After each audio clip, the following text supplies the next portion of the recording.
Ovo bi trebalo da bude neka novogodišnja emisija, to sam tek sad izvalio.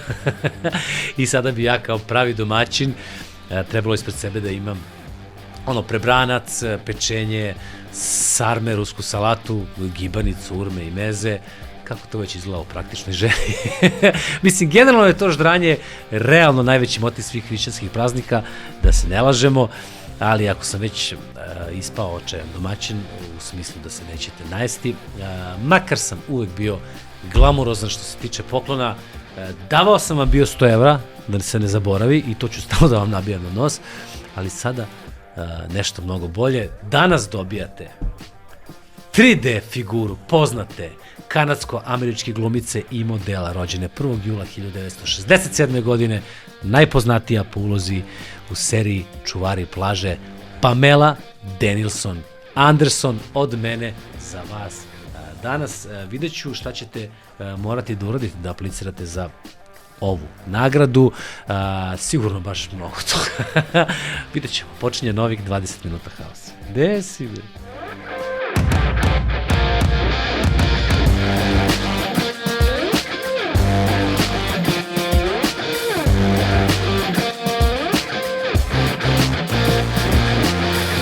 Sada ulazimo u moguće najmračniji deo fioke sa fetišima, jer pričamo o kleptolagniji, fetišu zbog kog neki ljudi ne kradu novac, laptopove, punjače za iPhone, nego kradu gaće.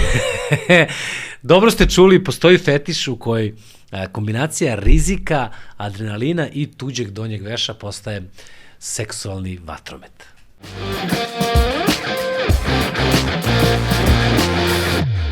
Ulazimo u svet gde krađa nije prekršaj, to je čista strast.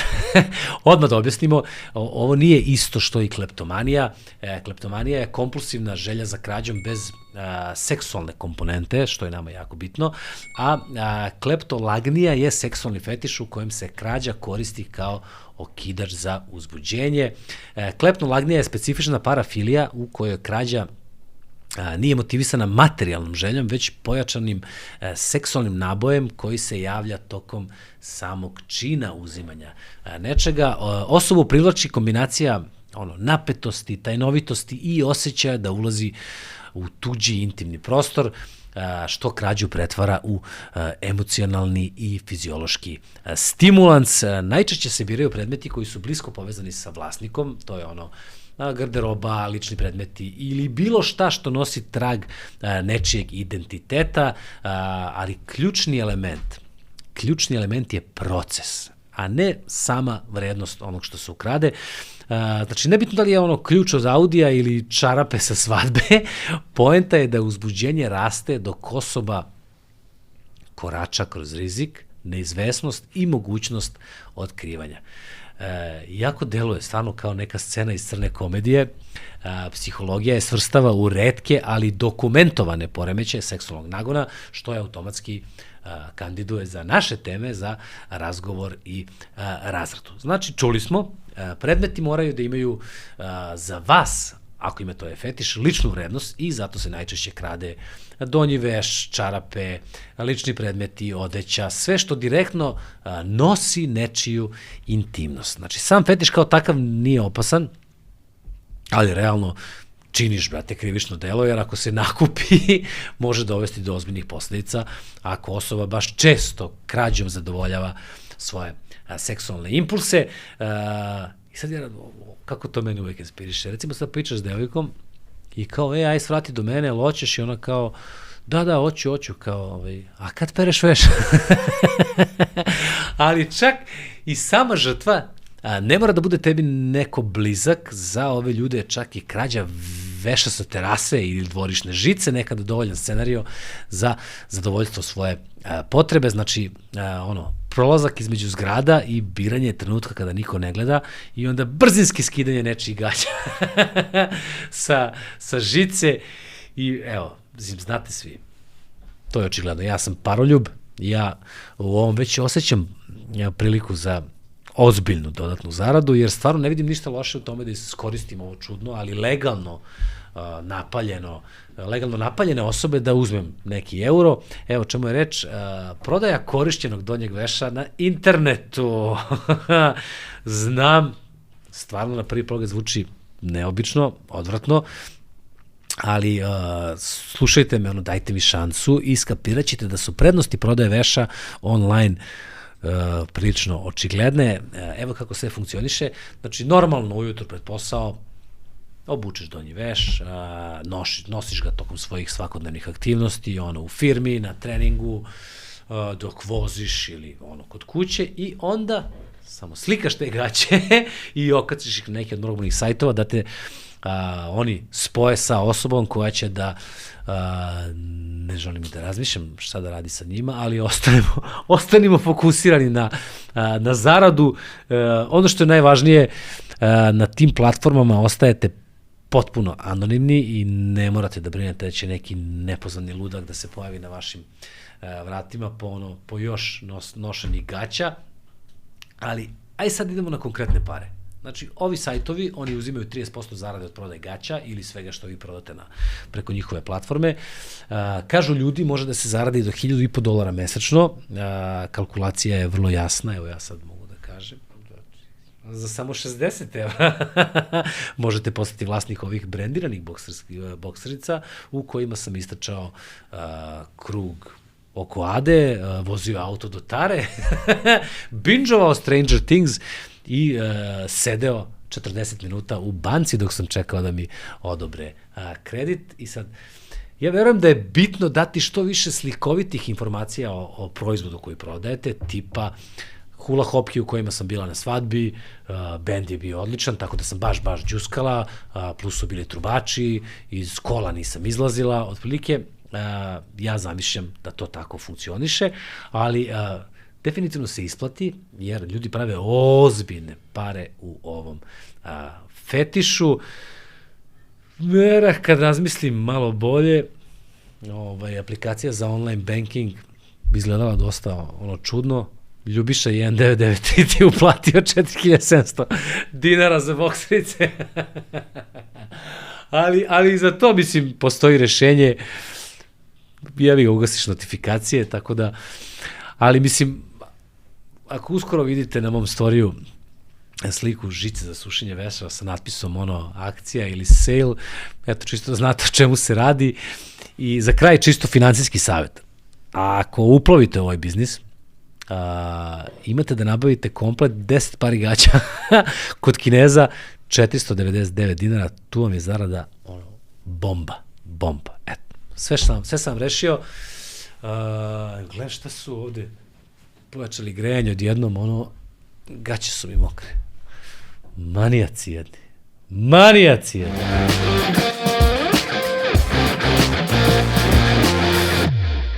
Pre nego što otvorimo sledeću temu, moram odmah da vam kažem da je kladionica jedna vrlo glupa stvar i ako ste već adiktivni, bolje da izaberete neki drugi porok, nešto bezazlenije, tipa cirkanje. Ja sam to sa klađom prošao, još uvijek imam tik kružnog pokreta u zaokruživanju, koji će pas u trci da pobedi, ali sam prekinuo s tim i ja sam očigledno možda odustao pre vremena. Nisam dočekao taj višemilionski dobitak koji menja život, jer većinu zezne taj jedan par koji ih deli od snova, jahti, automobila, aviona, kamiona, vila i naravno devojaka lakog morala, ali jedan čovek jeste uspeo i to je proslavio na neverovatno kreativan način zbog koga je izašao u novinama i onda samim tim završio delo emisije, jer je uspeo da nabije na nos s nekom svoj izvanredni trijumf, to je da nabije nos svima onima koji nisu verovali u njegovo umeće popunjavanja tiketa. Moram samo još da naglasim da ne znam da li je sledeća vest tačna, ali je objavljena na domaćim portalima, što je meni dovoljno da uzmem za relevantnu, jer znamo da naši novinari ne lažu. Ali ako sam ikada zamišljao šta bi mogao da bude idealan balkanski naslov, nema ničeg više balkanskog od ovoga. osvojio 3000 dinara na kladionici, pa ženi celu noć puštao pesmu Gde si bila kad sam bio Niko, reagovala policija. Kakav je ovo naslov? Bukvalno da Tarantino napravi film od ovog celog događaja.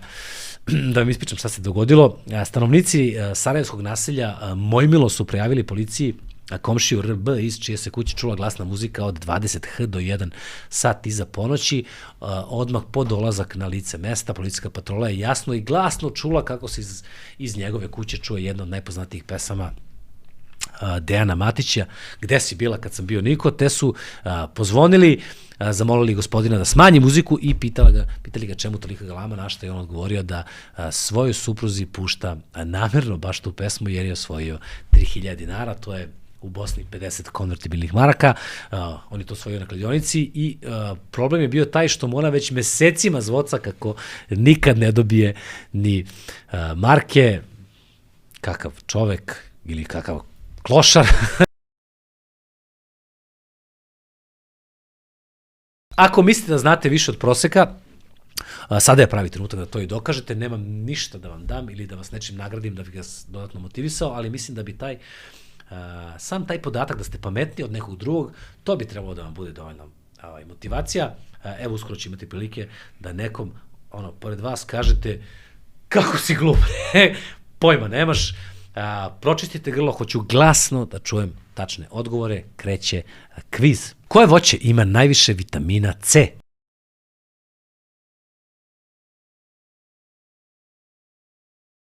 Koji je glavni sastojak gvakamolea?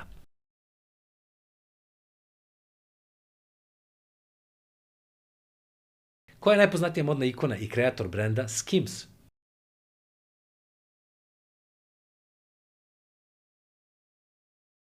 Koja inovacija se prvi put pojavila u iPhone-u 10?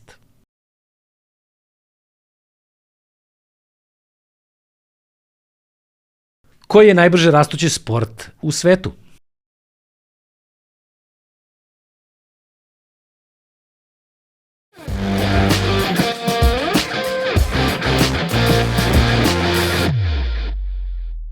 Jel volite majonez? Ja da. Iskreno, to mi je omiljeni namaz.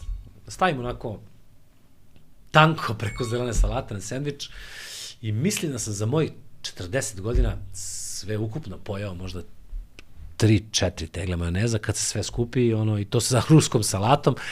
I sad se pitate što vam ovo pričam? Pa zato što je Michel Lesko za manje od 3 minuta žena pojela 2,5 kile majoneza i to kašikom. Mislim, ovo što sada gledamo je možda jedan od najodvratnijih prizora ljudske prehrane. Ja sad zamišljam da nju kod kuće, s obzirom koliko deluje proždržljivo, kod kuće muž zavodljivo čeka na krevetu u kostima majoneza, ali nije ova riba alava samo na majonez. U ozbiljnom nedostatku bontona, to možemo tako da nazovemo, ona je oborila još neke rekorde u brzom ždranju. Michel je ponosna vlasnica još nekoliko Guinnessovih rekorda, među kojima su najbrže pojeden tanjir testenine, i to za malo više od 26 sekundi, kao i za rekord najbrže pojedenog hot doga bez korišćenja ruku, koji je ova žena sabila u roku od 21,6 sekundi.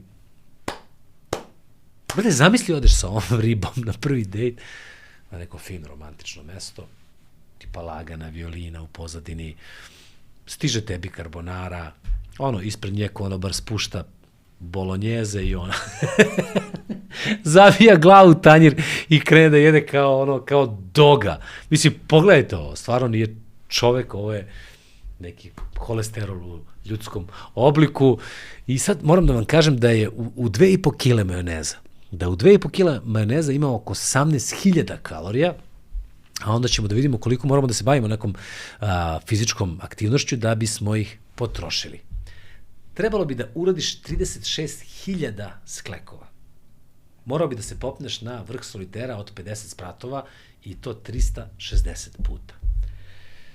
36 sati košenja i to ručnom kosom, onom što su naše dede nekad na selu. Morao bi da plivaš 25 sati bez prekida, da sparinguješ oko 22 sata bez prekida, oko 18 sati neprestanog preskakanja vijače, 30 sati šutke na koncertu Saše Kovačevića, šalim se, Ramštajna ili tako nekog benda, 72 sata ribanja WC-a i za kraj da biste neutralisali 2,5 kile majoneza, morali biste da vodite ljubav 90 do 120 sati. Čutim, ali kad smo već ušli u priču o ovim alavim osobama, ajde da vidimo šta još ljudi jedu i koliko da bi bili bolji i alavi od nekog drugog. 141 kuvano jaje za 10 minuta. 10 kugli sladoleda za 30 sekundi. 76 hot dogova za 10 minuta. Banana pojedena za 4 sekunde. Ili nešto što bi meni definitivno bilo najteži izazov, pola kile brokolija za minut. I što ja ne volim brokoli.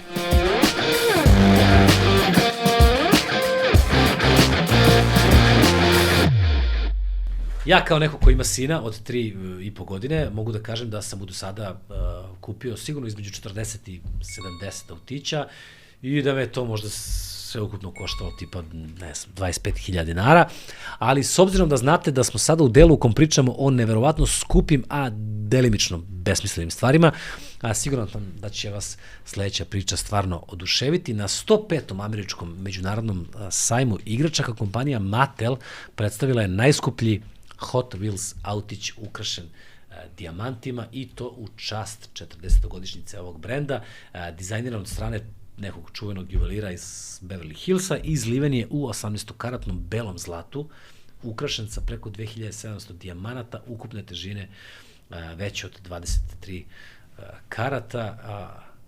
Vi se sada osjećate posebno kada detetu kupite igračku u Teksiku.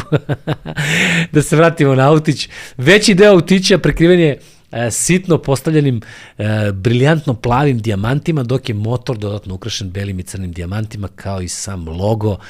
Crveni rubini služe kao zadnja svetla, dok crni dijamanti predstavljaju gume. Ovaj draguljima obložen model dolazi u specijalno izrađenoj kutiji koja sadrži 40 jedinstvenih belih dijamanata i košta neverovatnih $140.000. Ne bi ono dao malom Darku Laziću da se igra sa ovim. Ja sam, bre, kao dete, bre, omiljene autiće nosio, bre, one obične u praznoj kutiji Marlbora, da ga slučajno negde ne ispravljam. Znači, ovo s dijamantima, ono, u ustima bi ga nosio, sigurno. Ali prvo, da se vratimo na samu simboliku autića i šta on predstavlja za jednog klinca. Autić je realno muška antiteža ženskom lastišu i barbikama, najpopularnija igračka svakog mladog alfa dečaka, tako je bilo i sa mnom, i onda razumite moje oduševljenje kada sam video ovaj autić od $140.000. Kad pominjem autiće, moram da se setim Svetog Grala među svim mojim igračkama, a to su autići koji menjaju boju. Samo sam gledao u čiju čašu da ubacim autić da promeni boju, ali sam pomenuo cenu i hoću da se vratim na nju. Kada već govorimo o ceni, ne mogu da vam ne dam poređenje koje biste prave modele mogli da kupite umesto ove igračke.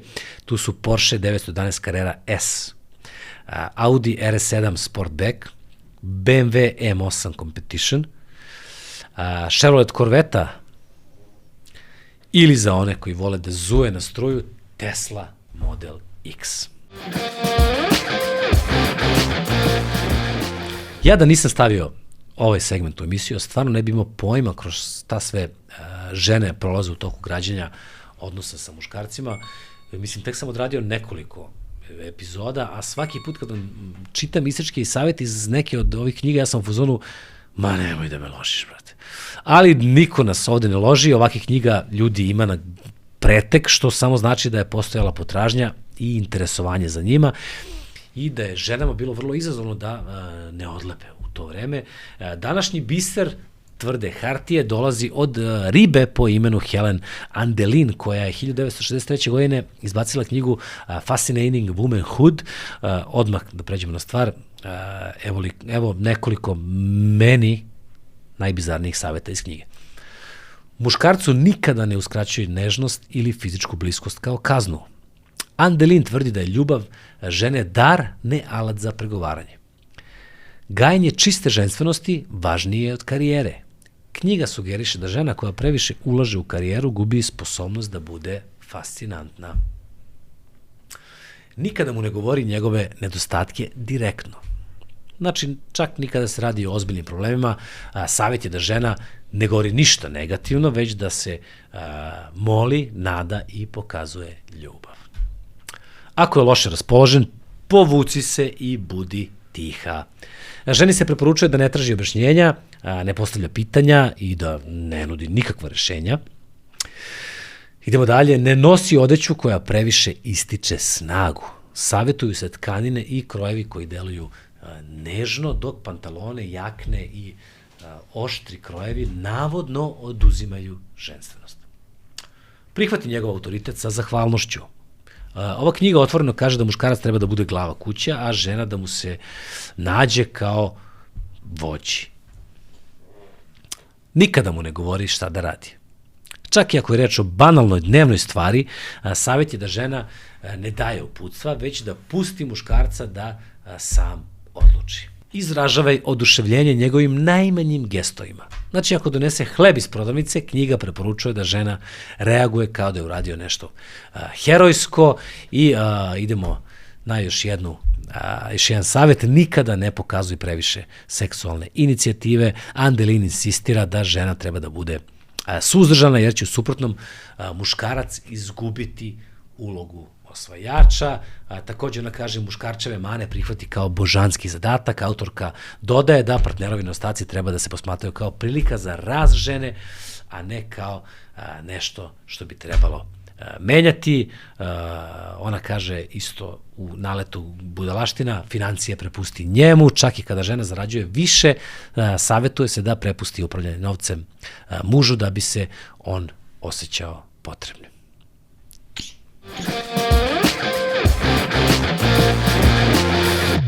I baš kada pomisliš da si video sve, a verujem, ja sam video skoro sve, pojavi se film kao što je ovaj, da ti dokaže da nas svet još uvijek može iznenaditi. Gledao sam leteće ajkule, sofe koje ubijaju, čoveka šunku, ubilačke krofne, rančeve koje ubijaju, paradajz ubice.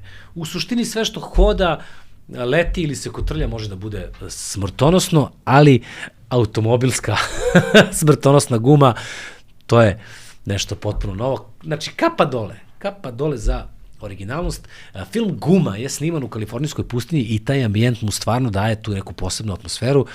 Široki kadrovi pustinjskog pejsaža odmah postavljaju ton filma. Kadar je promišljeno vođen, jer jako je onako potpuno besmisleno i suludo dati glavnu ulogu jednoj automobilskoj gumi. Film je zapravo snimljen profesionalno i sa jasnom vizualnom nekom tom logikom. Guma, koja se zove Robert, provodi vreme kao i svi mi, jede, pije, gleda TV, u jednom trenutku čak ide da se kupa, ozbiljan sam, dok onda dolazimo do sredine filma gde postoji neki niz ubistava koja nisu imala meni makar mnogo smisla. Ako voli krv i mozgove, ovaj film ih ima baš dosta. Ono što je prezanimljivo da protiv jačih neprijatelja iz nekog razloga Guma ima posebno oružje, a to je da telekinezom može da natera ljude da im eksplodira glava. Ne znam da li bi više komentarisao ovaj film, ali kad smo kod guma, s obzirom da se mi u Srbiji grejemo na zimske gume, jer ih često ložimo, ne mogu da zamislim njihov bez da se nekim slučajem i probude. I kad pričamo o gumama, ima ono poražavajuće istraživanje koje kaže da polovina vozača u Srbiji misli da su gume kao takve nebitne u odnosu na kočnice i motor. Ne znam da li se slažu vulkanizeri, ali kad smo kod vulkanizera, ja sam nekako uvek maštao da budem vulkanizer, ne običan vulkanizer, tipa ne da menjam gume na ono Fiat Punto 2002. godište, nego da budem onaj što menja gume u Formuli 1. To je posao, brate. Adrenalin, preciznost, odgovornost. Zamisli ti sa onim pištoljem, zavrneš ono prednju desnu gumu na bolidu i samo namigneš Hamiltonu, on ti klimne glavom onako mangupski kroz kacigu. Ali za sve one koji maštaju o ovome poput mene, samo da kažem da se stvarno isplati juriti jedan ovakav san i da dodam da oni koji rade sa pneumatskim pištoljem ili skidaju, stavljaju točak, imaju platu između 50 do 70.000 evra, plus bonuse za pobede i za sve one podijume, to ide recimo 2 do 10.000 evra po sezoni, naravno, plaćeni letovi, hoteli, ishrana, kao i sve one dodatne dnevnice uz ova putovanja. Čovjek koji menja gume, živi kao rock zvezda, ja radim 3 posla i uvijek mi nešto fali, što sam se sad demoralisao. Odo, ne mogu, majke, odo. Hvala vam, odo. Brate, 3 posla radim.